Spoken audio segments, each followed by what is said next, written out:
We're just quiet now because everybody's joining the room. So we'll wait a few minutes for everyone to be able to join and we'll get started momentarily.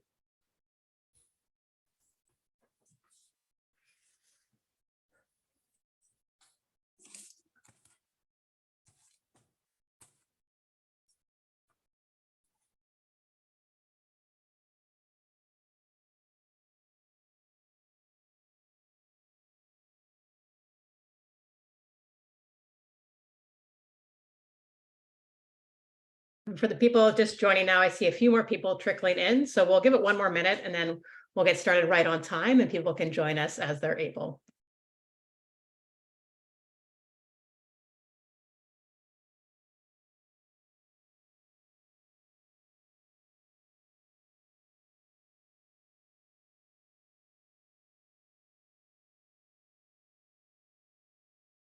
Okay, why don't we get started now? As the box says, my name is Amy Salazin. I'm a professor here at the University of Ottawa's Faculty of Law.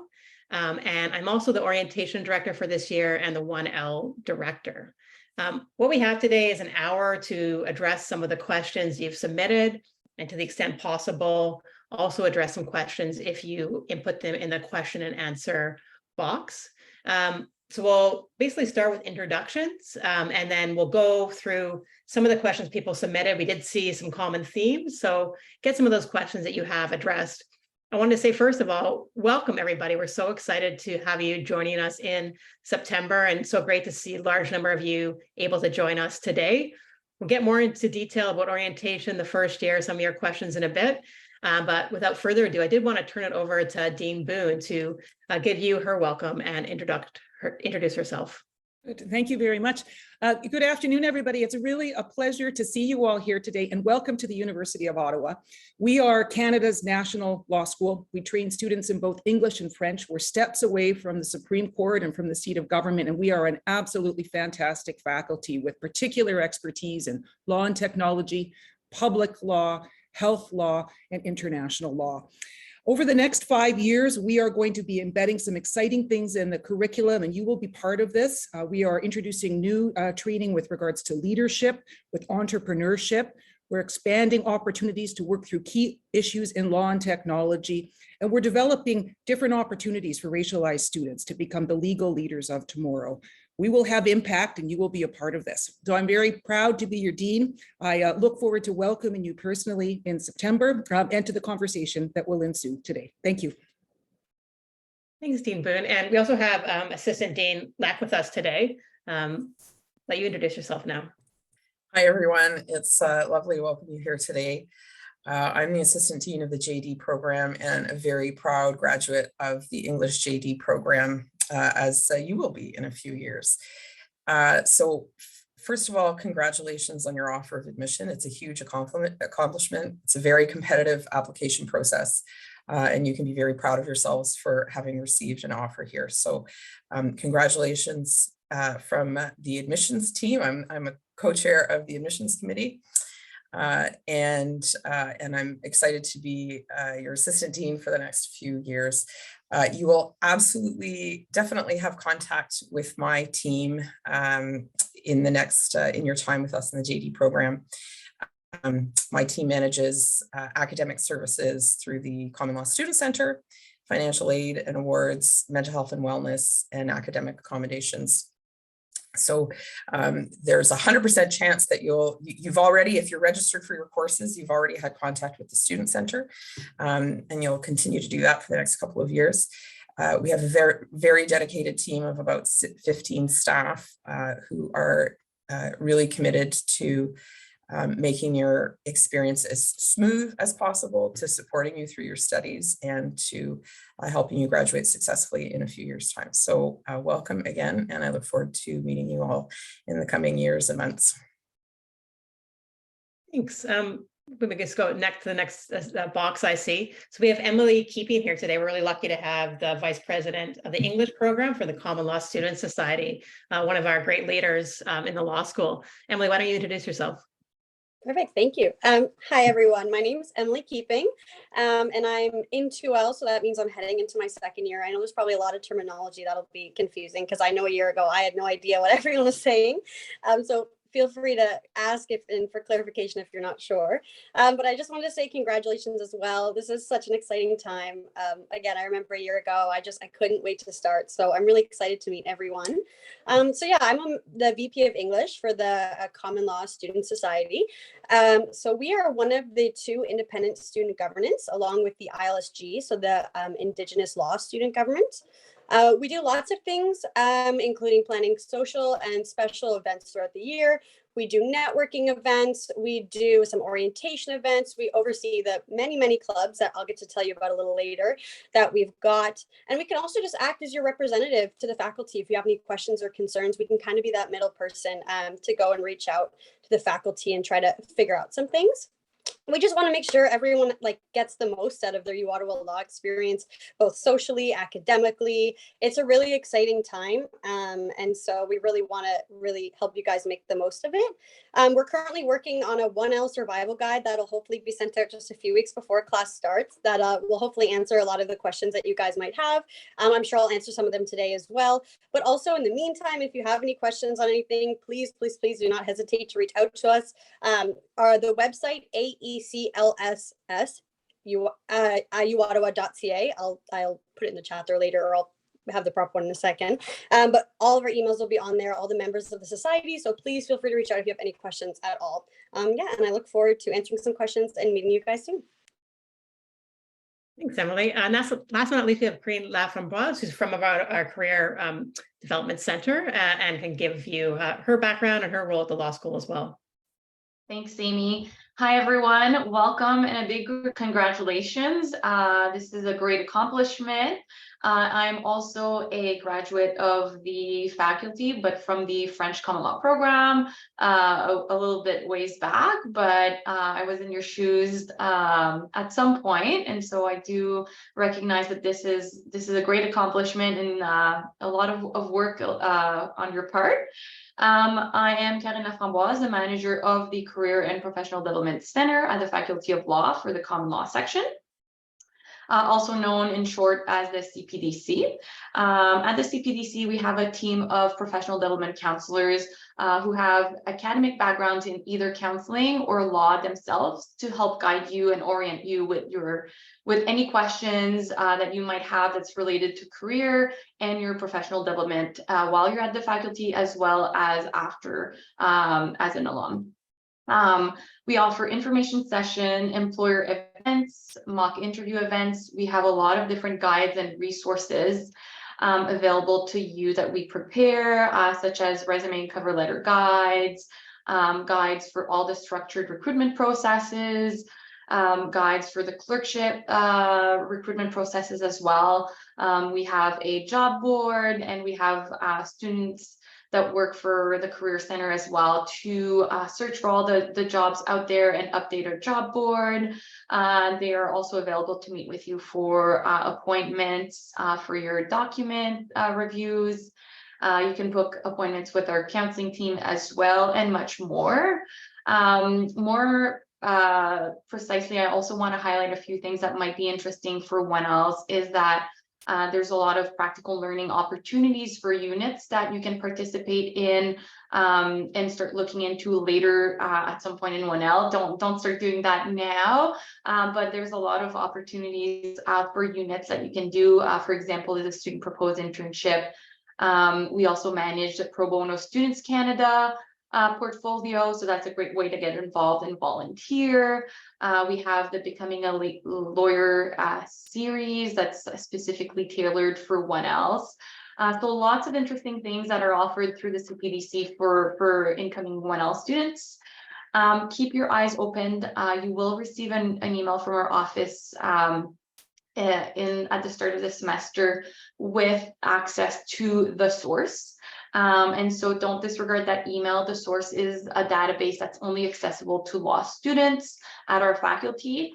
And it's all the resources, career related, all the sessions, how to book appointments with our office. It's all through the source. So just keep your eyes out for that email.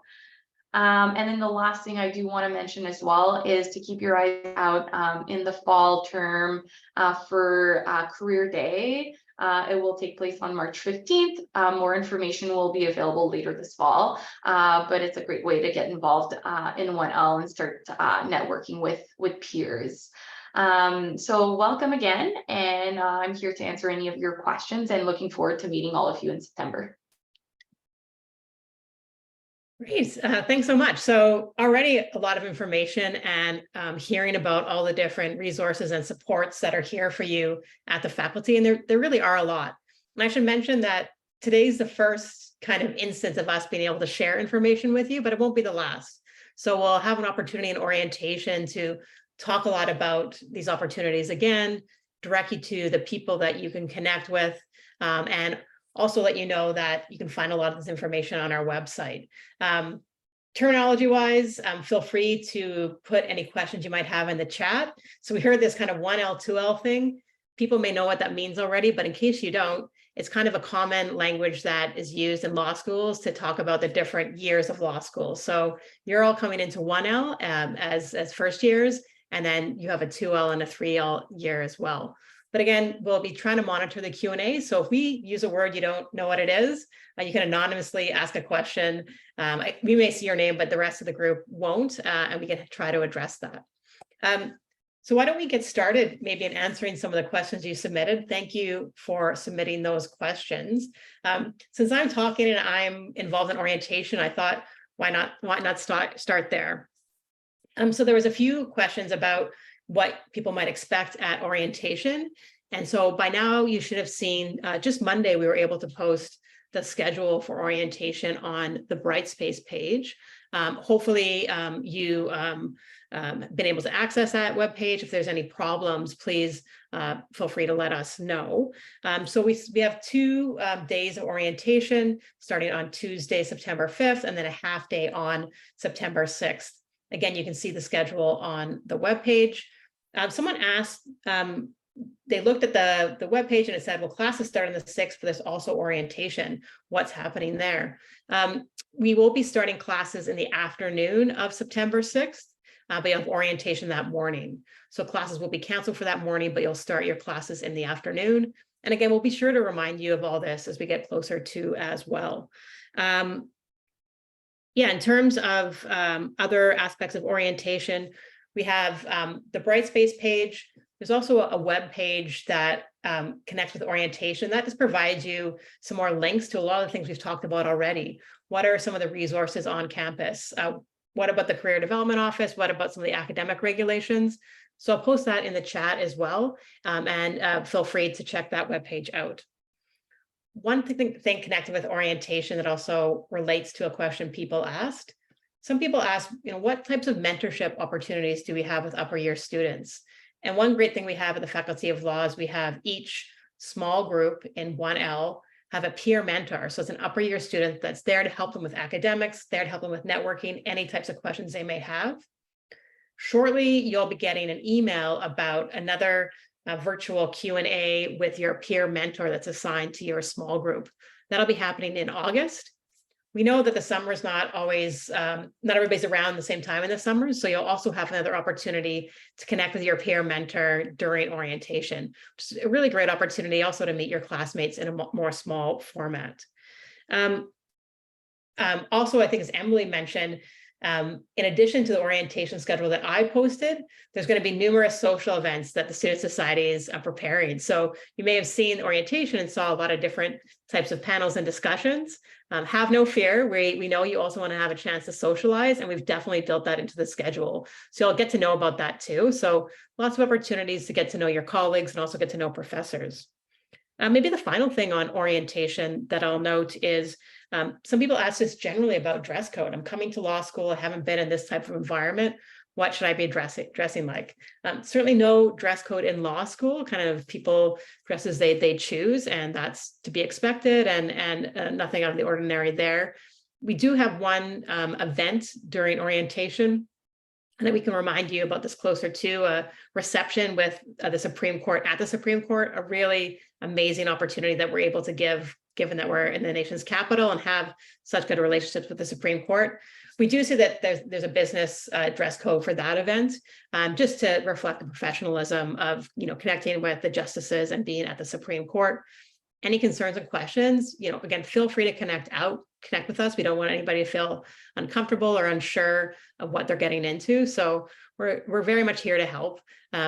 So in short, we have the orientation schedule up. We're very excited. Last thing on that, you would have seen also, I gave a pre-announcement about the book we'll be talking about during orientation. One of our professors has written an award-winning book, Jamie Liu, called Dandelion. And we welcome people to potentially read that over the summer if they're looking for some reading. No obligation, no test for you during orientation, don't worry, but she'll be able to share her insights and how this also connects with her work in refugee and immigration lawyering. Probably enough for orientation right now. People can put questions in the Q&A. Also, feel free in the Q&A to let us know where you're joining us from today. Of course, we can't see you in our screen. So if you want to just let us know you're joining from Canada, international, Ontario, it'd be nice to know, and feel free to introduce yourself as well. We can maybe give some shout outs to people joining us from different places. With that, I will turn it over to Assistant Dean Leck to maybe talk about some of the tuition and finance questions people had. We did see a theme. People had some common questions about that subject matter. I guess, does anybody want to add anything on orientation before we move on? Okay, great. So yes, there were quite a number of questions with financial matters. So the first thing that I can say is there is going to be a seminar sometime before September 15th with Tara Cote, our current financial aid advisor for the faculty. And she's going to be offering like a financial aid and financial planning for law studies seminar with a guest from a bank to give you information and answer any questions that you may have. That the schedule for that will come out sometime in the next couple of weeks, I think. So that's something to keep your eye out. Your tuition will be posted in your UOZone account in August. So you can just keep an eye out in your UOZone. You'll see the account page get updated. The last day to pay without penalty is September 30th. You can pay later than that, but you'll be charged interest fees after that date. And all of this information will be available in your UOZone account, including the methods of payment are outlined there and on the website. And the university, the General University webpage has lots of information about tuition payment. About 25% of our students receive financial aid of some sort, provincial student funding or bursaries, scholarships, and financial aid from the faculty.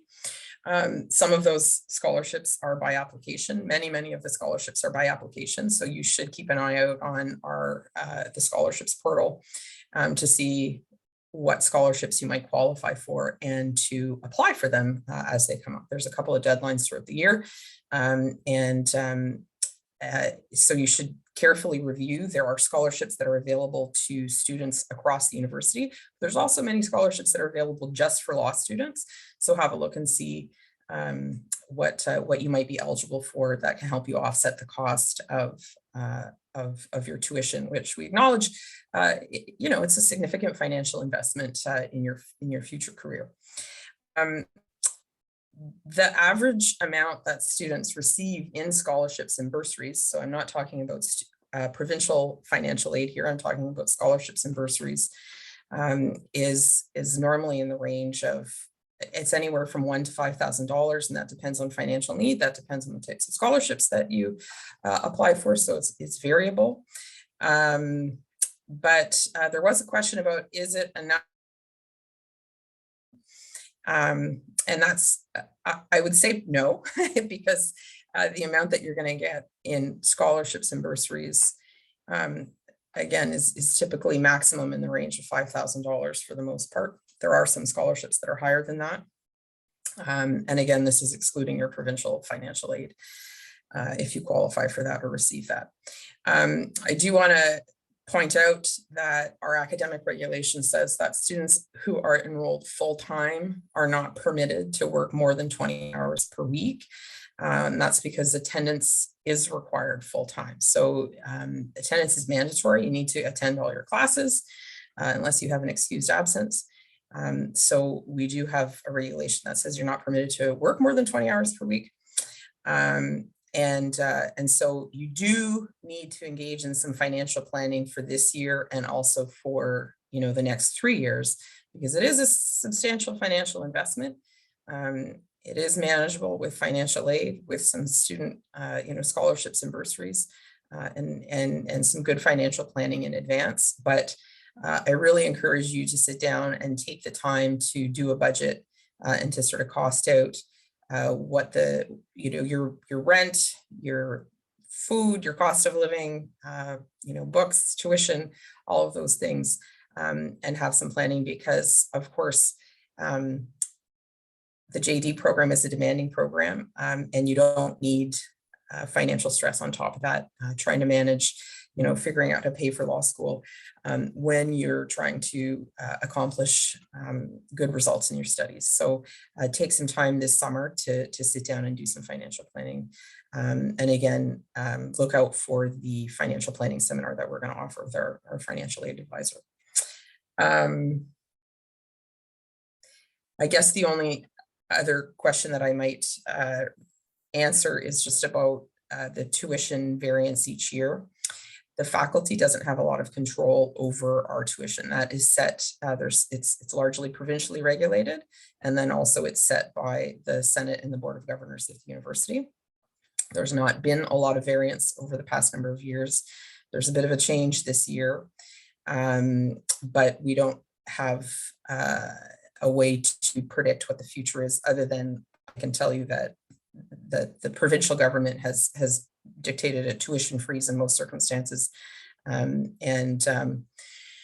that may continue on next year. There's a slight change in the JD tuition for this year, but we can't predict the future changes.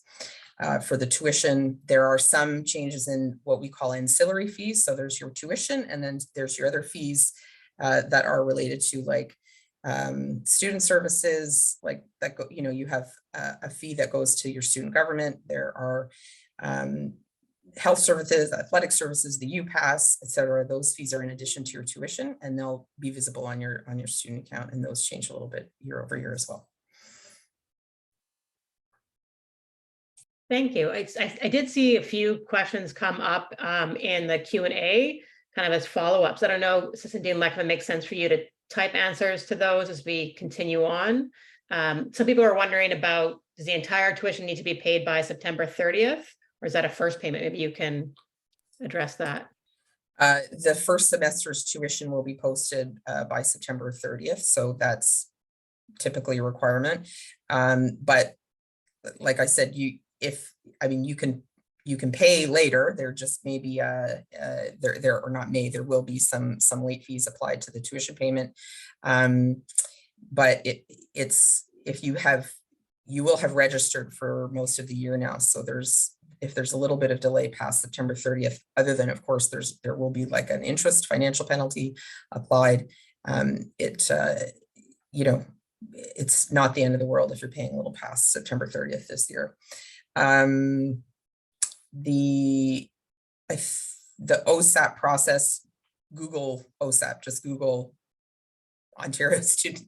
Like if you Google OSAP, they'll take you to the OSAP website and it'll give you all the information. There's like a calculator there that will give you an estimate of what your entitlement is, which you can't rely on because it's kind of a general sort of estimate, but then you can open up an application and put in the required amount. And then the OSAP is governed or is managed by the Central Financial Aid Service, not in-house at the Faculty of Law level. So you'll be dealing with with the central financial aid a little bit, if you do qualify for that in terms of having, confirming your enrollment and getting a remittance of your OSAP payment.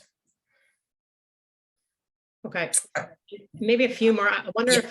if you want to type answers to some of those. Yeah, I'll put some in the Okay. in the Q&A. Some people are wondering kind of about tuition estimates and also when that'll be posted. So I think there is a good tuition estimator on the website. So if you, again, Google U Ottawa tuition estimator or tuition calculator, you have to go in and answer a number of questions. Are you a Canadian provincial domestic student? Are you Canadian out of province? Are you international? You just click through the various questions according to your circumstances, and then it will give you an estimate for this academic year. So that's available on the website, and then your student account, like your actual student account, will be updated in the next few weeks and will be visible on your UOZone account. Okay. And maybe some people, we have a couple questions about where people can find the portal or information about scholarships and bursaries. So maybe if someone can put that in the chat, we can just do that and you'll have that link. Okay, and maybe we'll also have a few more of those questions answered by typing. I am cognizant that we have a whole set of questions beyond tuition, but obviously really important questions that are top of mind for people. So we want to make sure you get the answers. And if you don't get the answers you need today, be sure to follow up and we'll make sure we cover off and make sure you get the information you need. We had some people also pop in the Q&A and say where they're from. So apparently a lot of people joining from Oakville. So welcome from Oakville. Also some people from Halifax, Caledonia. Let's see what else. I don't want to miss anybody. I think those are some people we've heard of. So feel free to chime in on that as well. We'll maybe continue on talking about some other aspects of the law school and some of your questions. And if you have time at the end, we can look back to some of these financial questions. But again, we'll try to answer them through typing answers. And once again, if you're not able to get the answer you need today, we'll be sure to follow up with us and we'll make sure we get you the answer that you need. I thought maybe we could now kind of go to the first year program. Lots of different questions about opportunities, its structure. Some people asked about January term. I can answer those questions because I'm involved in it. But maybe Dean Boone, I don't know if you wanted to give kind of a 20,000 foot view of the first year program and some of the rationales and let students know what to expect. They've seen their schedules by now, of course, but I'm sure I have lots of questions still. Sure. So the first year of law school is intended to expose you to many of the standard building blocks of legal education. As you get more advanced in your law school career, you'll have more options to choose electives, your professors, directed research projects and so forth. But most law schools take a pretty standard approach and put you in different groups. And so you have some choices in your first year, for example, with some choice over the small group and over a thematic course that you can take in the winter semester. But the reason why we have groups or sections is really to ensure some cohesion, to give you an opportunity to get to know a certain group of students and a certain group of professors. And I think you'll find that, as you look back on law school later, that many of the people that you meet in your group in their first year will be ones that you have bonded with and are closer to because you're in all the classes together. So we'd give you an exposure to contract law, to tort law, to public law, and various other topics.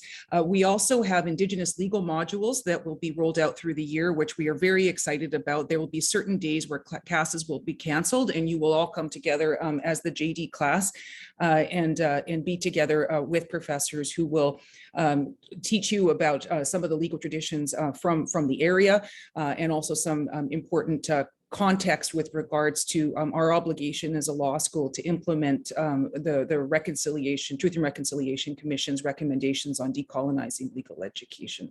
So I'm happy to answer more specific questions or others on the panel can as well, but that gives you an overview of what you can expect this year. Thank you. Thanks. Yeah, and again, these will be things we talk about more at orientation and certainly with your peer mentor meetings, but lots of different exciting things happening in the first year program.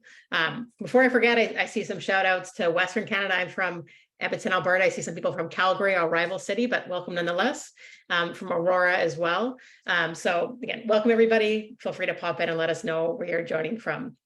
We did have a series of questions about a January term. So some people may have seen that pop up in their schedule. And then also saying, seems like there's some courses in the fall that are connected to the January term as well. So what I'll let you know is that at our law school, like some other law schools in Canada, we have 3 terms in the first year. So you have a fall term, then you have a completely separate term in January that runs for 3 weeks in January, and then a winter term. In the January term, we offer an opportunity for law students to really get into learning some of the skills of what it means to be a lawyer. So we have you learn, how do I write a client advice letter? How do I interview a client? And we do lots of hands-on simulations. So instead of reading textbooks, which is an important part of law school, we get to actually start doing things, which is quite exciting. So mediations, arbitrations. We also connect with lawyers from the community, and a great opportunity to talk to people in the practice and start building some of those connections. So a really strength of our law school is that program. And it's a great opportunity, once again, for our students to learn some of those practical skills that are going to help you in your legal career, and also employers are looking for. So I think we do see it as one of the advantages of our law school. So that we do that course, just that one course in January. Again, we'll make sure we talk to you about this again as you start law school. You would have noticed as well that there's some fall classes in September that connect with that January term course. That's just so we ensure that you have some of the foundational knowledge and skills. So in January, we can hit the ground running with actually doing those simulations, doing those exercises. And so some of the foundational skills we'll learn in those 4 classes include things like, what are our ethical obligations as a lawyer? What are some of the best practices with communicating? What are ways to resolve disputes outside of the court? And so you'll have 4 classes in that. I'll be teaching some of you. I'm very excited. I'll teach 2 sections of that. And again, as we get started in that class, we can let you know more about the structure, but that's certainly why you're seeing that January term there and what it means, and also why it's connected to some of the fall classes. People did ask about kind of the intensity of the January term, and maybe because they're thinking about kind of different things in their lives and how that term's working. So basically, kind of in short, in the January term, it's essentially kind of a 9 to 5 job, so to speak.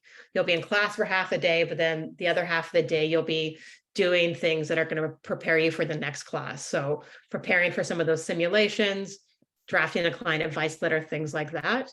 And so it is, even though it's only 1 class, it's very intensive. So it is something that students do feel they need to dedicate their full attention to. Okay, so that's it on January term. Feel free to provide some follow-up questions if you have them. Other things about the first year program, just looking at my list here. Some people ask some questions related to academic regulations. So things like grading and also class attendance. Assistant Dean Leck, I don't know, did you want to address those questions, or you want me to take those? Yes, I can. About attendance, I can address. Yeah. Sorry, I was reading questions, so I got a little distracted there. Sorry. Anyway, yes, attendance is mandatory. This is almost the first regulation in our academic regs at the Faculty of Law. So it is really important that you attend classes. You are a member of a professional program. Participation is important. Your presence in the classroom is important for your learning, for that of your peers and your professors. And so it is important that you understand the mandatory nature of attendance and that you come to all of your classes. Of course, we understand there are circumstances which prevent you from attending. So you can contact our equity counselor to request an excused absence if you have a reason for being absent. You can also look, of course, in the syllabus for of each of your classes, and your professors may talk about how, whether they like participation grades and how your attendance plays into that. So please attend classes, and if you are struggling to attend classes, which happens because this is a pretty big transition into the JD program, we really want you to communicate with us, communicate with our equity counselor, with our mental health and wellness counselor. I'll talk, I think, a little bit in the future later about some of those resources. if you're finding that you're struggling to attend class, absolutely 100% reach out to you. It happens. There's no judgment. We want to support you in being successful in that, but it is mandatory and there can be a consequence to not attending class. Thanks. And a few more, I guess, shout outs where people are from. We got Montreal, Toronto, an international student joining us from Hong Kong, someone from Gatineau, which is just across the river. So nice to have people from close to here. I see Winnipeg, Vancouver. Vancouver, yeah. There was out East Halifax by way of Colorado. Yeah. So thanks for posting those. Hopefully I didn't miss too many. I don't know if I said Aurora already. One question connected that I just saw, and again, we're doing our best to address the pre-submitted questions and the live questions. Someone asked whether or not their small group selections dictate or limit their choices for future years. Absolutely not. So that doesn't impact how you will can enroll in classes in your second or third year, and doesn't impact the knowledge you have in that subject matter. So hopefully that answers that particular question. Okay, so I'm juggling a few screens now. I know as I kind of get caught up here, PEI, more Calgary, Ottawa, Sudbury. I know Assistant Dean Leck was going to mention some of the mental health resources. I also wanted to highlight, you would have seen on the orientation schedule, we're going to have a panel on mental health, wellness, and happiness during orientation. It's a key issue for all students and also for the legal profession. And so we'll be able to delve into that in more detail with some experts, but we do have resources available, and someone did ask about that in the pre-question. So Assistant Dean Leck, maybe you can provide some insight on what resources we have. Yes, so this is a moment of real talk. The reality is that law is a stressful and demanding profession to work in, and there is awareness that many legal practitioners have experienced mental health effects of the profession, and we see this starting with our law students. We take this extremely seriously, and we are very concerned about having our students graduate well and not unwell at the end of their JD and heading into a profession that is highly demanding. So we have an awareness of the demands of this program and the stress that it places on students, and we have resources to support you in that. I will say, you are not alone. If you are feeling stressed and anxious at any point during your studies, I can say with absolute certainty that you are not alone, and you will feel isolated and you may feel alone, but you are not. And so there's absolutely no judgment in coming to ask for assistance through the various resources. So I've mentioned already our equity counselor. Her name is Jessica Simon. She's very experienced. She's been working at the faculty for 15 years. She manages our accommodations program. And so if you require an excused absence, you may want to discuss a leave of absence, or an assignment extension or deferral for some reason. You may just be struggling. You may just be having a hard time and want to talk to somebody about what your options are. Please contact Jessica. She's an excellent resource. She's very experienced. She's very compassionate, and she understands what you're going through and wants to help you plan for your success. We have an in-house mental health counselor. Her name is Rand. She's lovely and excellent. She's been working with law students for 3 years now, so she understands what you are going through and facing. You can make appointments with her through the counseling service. There's an intake process. They'll do some assessment about what your needs may be, and then if one-on-one counseling is what you require on a short-term basis, then you'll be referred to Rand, and she has an office right here in the law school. So it's very easy and convenient for you to meet with her, and you might only need one appointment or a couple appointments, and to get you on the right track, and that's great. We have a wellness mentor in residence who is a graduate of our program. She's a professional lawyer working for the Federal Public Service. Her name is Deborah Love. She's available. She will have office hours to meet with students to talk about managing wellness in the professional environment, in the legal profession. She's excellent. We have a Black legal mentor in residence who's also available to meet with students. There's a number of mentorship programs that can provide sort of informal support to students. And we'll have information about all of those services sort of throughout. There is also the Student Wellness Center, which has medical services available to students. They're in a beautiful new sort of facility in Minto Place, which is probably a 10-minute walk from the law school. And they have a variety of healthcare providers that can provide service to students at the University of Ottawa. Please don't hesitate to contact us early and often if necessary.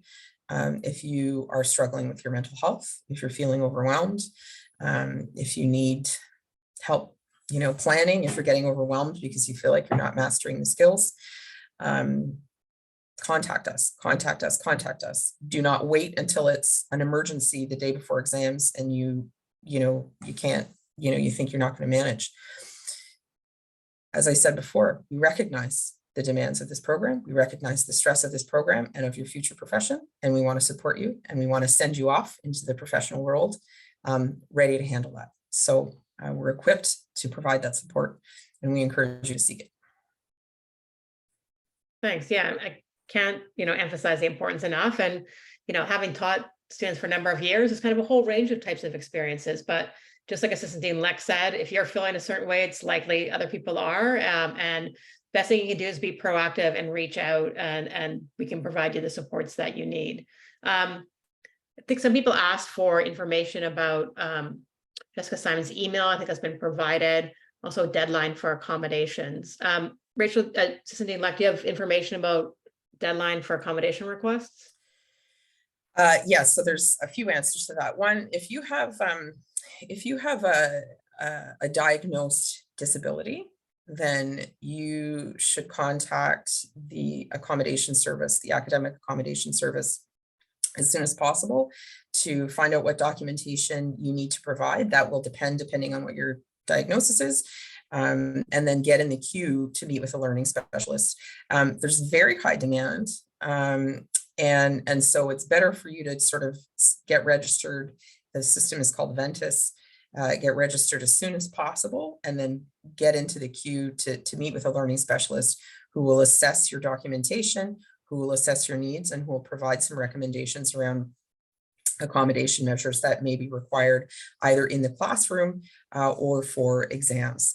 In your syllabus, when you receive your syllabus at the start of the year, there will be a section on accommodations and the deadlines in place for requesting accommodations for exams. So you need to confirm your exam accommodations somewhat in advance. Those deadlines are going to be in your syllabus, or if you're not sure, you can contact Jessica Simon again.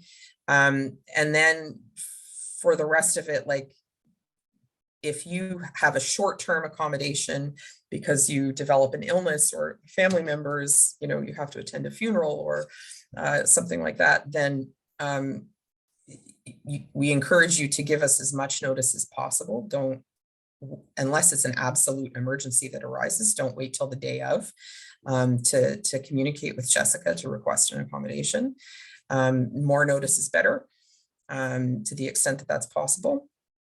And, so as soon as you think you have an issue, then you should be getting in touch with us. And then if you're dealing with a disability diagnosis, there is some delay at the academic accommodation service because of the volume. They are serving all sort of 45 or 48,000 students at the University of Ottawa. Well, not everybody is registered with the accommodation service, but those students who are, so there is high demand. So, if you want your measures in place when school starts, you should get on that as soon as possible.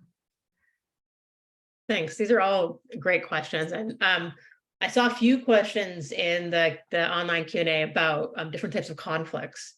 And so some people, one person noted they believe there's a conflict in their schedule. Assistant Dean Leck, are we able to put the email address for the Student Center in the chats? People can, individualized questions, email the student center. Is that the best place for them to go for those questions? Yes. If you see a conflict in your schedule, it may be sort of a misunderstanding because there's things that are concurrent, like 1 week something is scheduled and another week something's not. So it's highly unlikely that there's a conflict in your schedule because we're very careful about these things. But the email address for the student center is clawacad, CLAWACAD @uottawa.ca. I don't have access, Amy, to put it in, to send it to sorry. everyone. Mine only sends it to panelists, but. Got it. Okay, no problem. Maybe maybe our IT support can put it in. Yeah, if I got somebody can add, yeah, thank you. Okay. So Thank you. CLAW ACAD Student Center for any of that type of questions. Perfect. Okay. Yeah. And so we don't, probably it's a non-issue, but we're happy to explain that to you if there's a confusion. Okay, so we have about 14 minutes left. I know there's also lots of questions about kind of law life outside the classroom when you come to law school, and there's lots of life to be had outside the classroom. I know there were some questions about how to get more information about clubs and associations. We have so many great clubs and associations, and maybe Emily, we can turn it over to you to give some information about that as well. Yeah, for sure. So yeah, honestly, a lot of the stuff I learned in my first year, like, was outside of the classroom. You learn a lot in the classroom, but so much is learned outside as well, and like participating in things around the community. So we have so many fantastic clubs in the faculty, ranging from clubs that deal with a certain area of law that you might be interested in, to clubs that deal with like different groups. So we are going to be having a club fair the second week of classes on September 14th from 11:30 to 1. There'll be an email, I believe, sent out soon from the Common Law Student Society that has the room it'll be in. And we're soon going to have the clubs listed on our website as well, which was posted earlier, but it's aeclssuottawa.ca. So you can kind of browse and get an idea of the different clubs that are available. Even a musical club, shout out to that one. I love the FTX Productions. But yeah, so that's one of the ways you can get involved. We're also going to have, we're going to put off some social events and networking events. Like was mentioned earlier, there's going to be some social orientation events that'll be sent out soon. And networking events that we're going to try to host throughout the year. So I definitely recommend getting involved with those. It's a great way to meet other people, to network, to meet professionals in that area. It's also honestly a great way if you're like, I might be interested in this or not, to try it out and kind of see if that's an area that interests you. So yeah, I would definitely recommend everyone do that. There's also other things you can do in 1L outside of the classroom that can really enhance your learning experience beyond just clubs. For example, the 1L, so the first year Nelligan Moot competition normally takes place, I believe, in November. I did it last year, and it was such a great learning opportunity to get to practice mooting for no grades and just kind of get the lay of the land with that. So there'll just be all kinds of opportunities popping up, and I really recommend kind of just diving in head first and trying them all out. It's just a great way to meet people and figure out what you like and figure out what you don't like. Thank you. That's wonderful. Yeah, and again, we'll have that student clubs and association fair the second week. We'll also are going to have a whole panel during orientation about opportunities outside the classroom, talking about some of our clinical opportunities and other internship opportunities. Karina, I don't know if you wanted to join in on some of the things that your office is involved in coordinating for students. I think they'd love to hear about that. Definitely. Thank you, Amy. So I see some of the questions that were asked prior to the session in regards to how can 1L be involved and what can they do, internships and things of the sort. So the thing I would recommend is, one, get settled in, move in, learn to your surrounding, learn your teachers, your professors, your courses, like start doing a little bit of that before you want to like jump into too many things at one time, because it might get overwhelming. But once you've been at the faculty for a month or so, and then you want to start getting involved, I think there's many opportunities. Just don't overcommit when you get in 1L.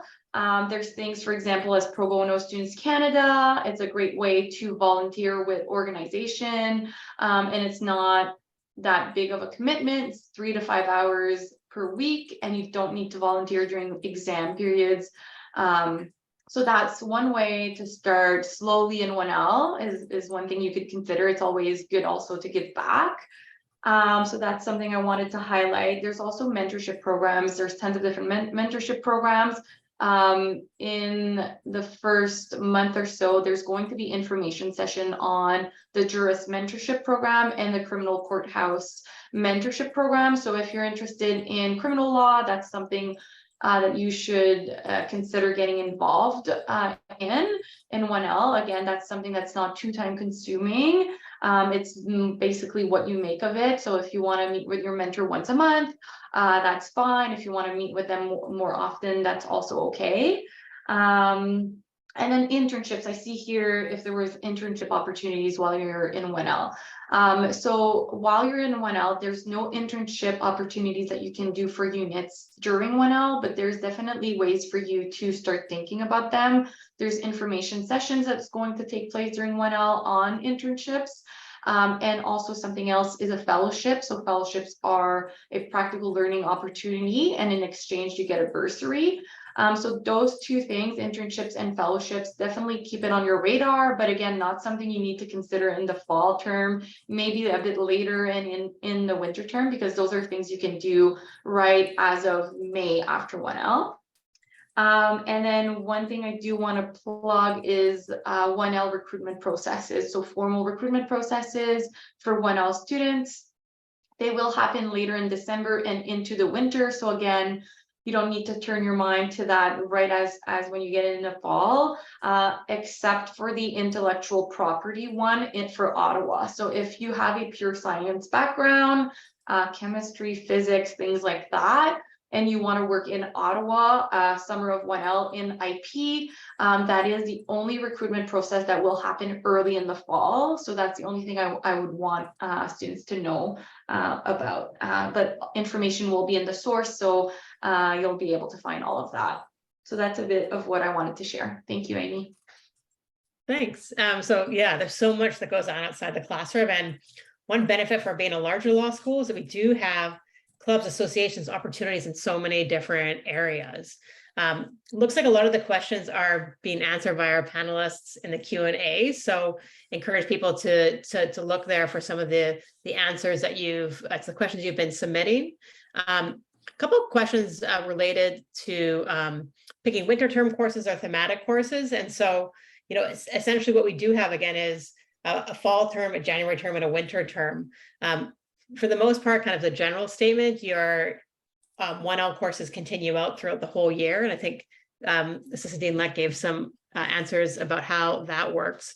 In terms of the thematic course, what a thematic course is you do have one course in the winter term where you get a bit of selection. So a chance to do a deeper dive into something that may interest you.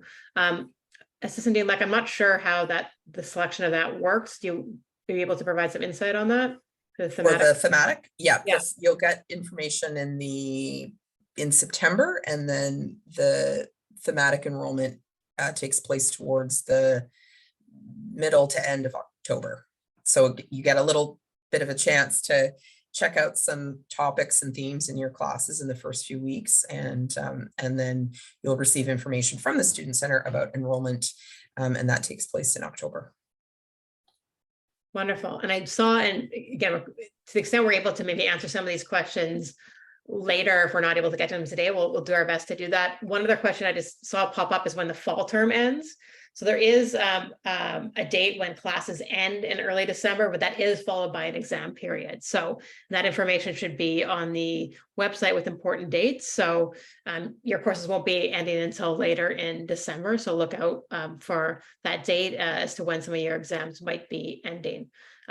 About 6 minutes left. Another area where we had a lot of pre-submitted questions was books. And I know, Emily, you're probably the person I know you're the person who most recently had bought books at this law school for classes. From a student perspective, how did you approach that in 1L? What insights do you have? We can, the rest of us can maybe give some follow-up info, but I thought you're the closest to it. So why don't you go ahead in our last 5 minutes or so? Perfect. Yeah. So I saw a lot of questions about like, when will syllabus be listed? When should you buy books? So I personally, I waited until the first of all my classes. Like I didn't buy any books ahead of time. I just kind of wanted to see what prof said. It turned out like a lot of them, I could get them online for cheaper than buying the printed version, which worked for me. Some people prefer printed versions, so it's kind of totally personal preference there. Some of them told like had little codes or things like that where we might be able to get the book for cheaper, or they had a few extra copies where students could borrow those as well. So I personally chose to wait. I didn't find that held me back at all. I was still able to get all the textbooks I needed well within the time period that we started using them. Do not worry if even if you try to get it ahead of time, you don't have it for your first day of class. I found that all my profs were really accommodating to that. Even if there were some that wanted readings done for the first day, they would send out kind of a PDF copy of the few pages because they recognize that a lot of students might not have their books yet. I also had friends who bought them all early. They kind of, once the syllabi were posted, they saw the textbooks and they reached out to some upper years to see if they had the versions, because that's a way that you can get some textbooks for cheaper, because I know that can be quite expensive. So reaching out to upper years, a lot of times they'll have copies of the textbooks they want to sell, and they bought them ahead of time and it totally worked for them too. So I think it's just personal preference.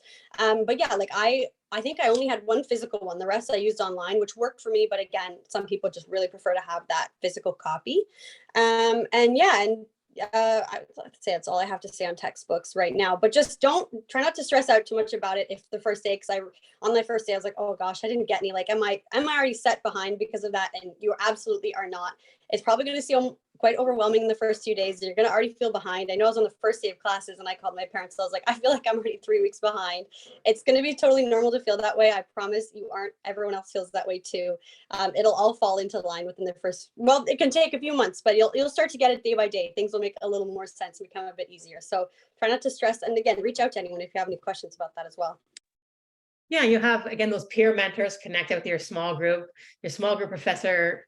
I teach small group from year to year, is often a person you can talk to about where you should be at with things and where you can get things. Connected to that, I did see a question in the Q&A about when will we have our syllabuses for the fall.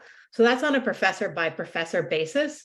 Generally, we try to make sure that the syllabus that we prepare are the most up to date as possible. And so we'll be posting those, closer to the end of August is when you'd probably be expecting to see those. And again, that won't put you behind, and you'll be well set to be able to start classes. And, a lot of professors do begin their classes kind of giving you an overview of what to expect and things like that. So we know that you're new to this and it's a new thing. Karine, I noticed another question in the Q&A about out of province recruitment. I don't know if you wanted to answer that or type an answer to that one. Opportunities for recruitment in other provinces. I think your office does connect with students on that. Absolutely. So we do have recruitment guides for other provinces. We have Vancouver, Calgary, East Coast, Toronto, Ottawa. So we have guides for all those recruitments for 1L and for 2L. They're just not accessible to the general population. So they're only accessible in the source, which is a password protected database that's only available to our common law students.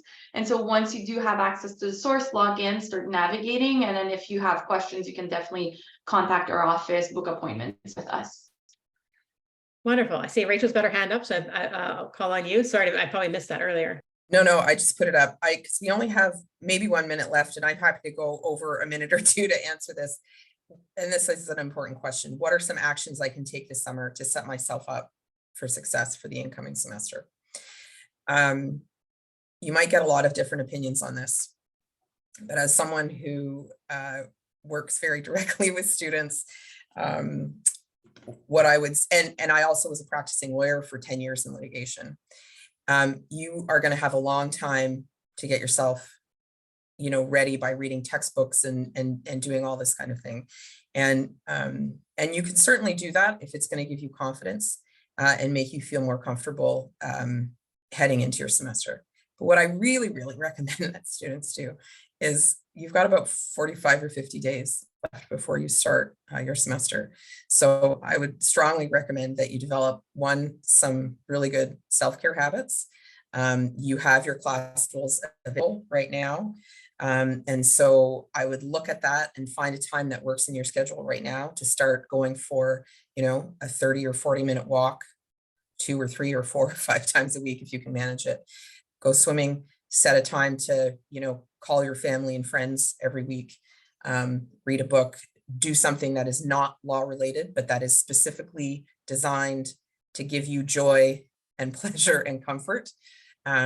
It's going to be really hard in September to start a new habit of self-care because it's going to be really busy and you're going to be probably quite overwhelmed learning the new language of law. So number one, start right now to institute some good self-care habits. And the other thing is, please start right now and go to bed early. Start going to bed at 11 o'clock. You guys are you're not gonna listen to me on this, but the science backs me up. You're gonna learn better, you're gonna study better, you're gonna participate better in your classes. Your physical health and your mental health are going to be better if you can get a decent night of sleep. And as someone who practiced law for 10 years, it's very strongly my opinion that part of your professional responsibility is taking care of your physical and mental health, because that's how you provide good client service to whomever your clients are.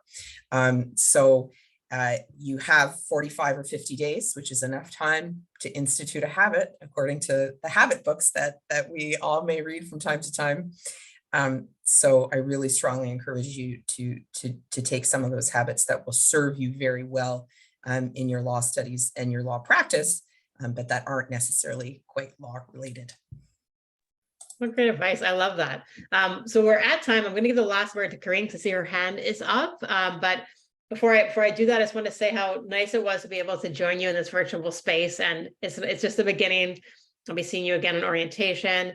Again, you'll have a peer mentor session also in August to talk some upper years. So Corinne, I'll send it over to you and maybe we'll try and wrap it up in the next minute or so. 10 seconds. It was just to go off of what Rachel was saying about, having good habits, healthy habits, exercising, reading, things that you enjoy. On that note, make sure you set your schedule up to and respect the schedule you set for yourself as much as possible. And so having good time management skills.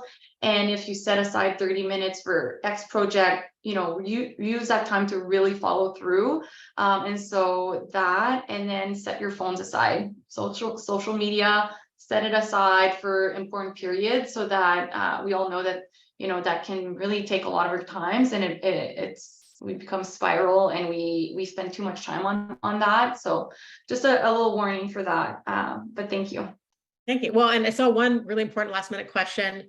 Someone wanted to know what our favorite kind of cheese was. So I do want to entertain this essential food. I haven't had lunch yet, so it's making me hungry. Well, I'm classic. I like cheddar cheese. It can be like some, good quality old cheddar cheese, but that's what I go for. And I don't know if everybody here eats cheese, so we can maybe even find out about that. We don't want to make any assumptions. So let's go around the room and then we'll close our meeting. And again, thank you all for your attendance. Corinne, I see you next. What, do you eat cheese? Yeah, I love cheese in general, all of it. But Balderson, like an old Balderson, I like. Nice. Rachel? I love a good goat cheese of a variety. I'm very fond of honey goat cheese right now. Oh, nice. And Emily, are you a cheese eater? I love cheese. I don't think I'd be able to survive without cheese. And most of my meals in 1L involved a grilled cheese or cheese in some variety. I'd say a good Applewood smoked cheddar is my go-to. It's my favorite. Oh, nice. Okay, good. I'm not a blue cheese eater, so no one mentioned that yet, though I understand people like it. Someone mentioned Brie in the chat. Maybe this is a conversation we can carry over to when we meet in person in September, but I know people have things to do, and so I don't want to keep people too much more over time. Thanks again, everybody, for joining us today. We will be closing the webinar now. You have that general email address. If you have any questions, we'll make sure we direct you to the person that can answer them. Thanks for your time today, and enjoy the last weeks of summer. Bye, everyone. Thanks, everyone. Have a great summer. Thanks, guys. Bye-bye.